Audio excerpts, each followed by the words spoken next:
How to start cleaning your dirty fish tank.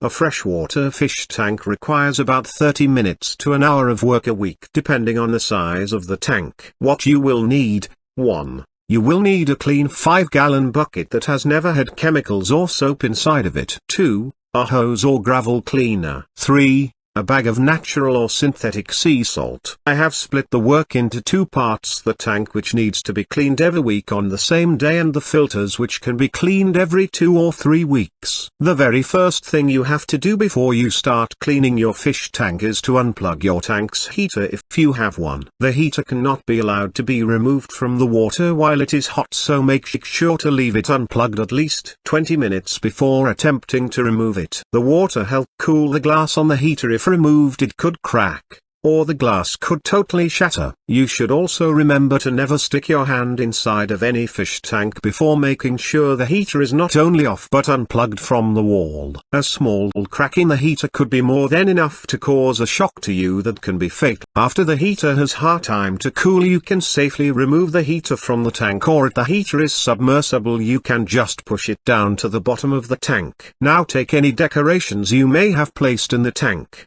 So all you have are the small gravel at the bottom. This will allow you to get any dirt that those decorations may have been covering up. Now if you do not have a gravel cleaner, you are going to have to roll up your sleeves and get your hands wet. You will need to stir up the gravel to get the dirt that has settled between the gravel into the water and start removing the water into the bucket with the hose. Do not throw out the water, you will still need it to clean the filters. If you have a gravel cleaner, push the plastic tube into the gravel until it hits the bottom of the tank. Then start a siphon into the bucket. Every second or two move the gravel cleaner over an inch or 2 and repeat this process until you have removed 15% of the tank's water. If you have cleaned all the gravel, now at this point you can clean the aquarium's filters. The insides of the filters are used to grow bacteria that help break down the nitrites and nitrates that are in the water from fish waste and uneaten food. To make sure we don't kill all these aquarium-friendly bacteria, we clean the filter materials and sponges in the dirty water that are also full of the bacteria. Take everything out of the filters and rinse them off in the bucket of dirty aquarium water.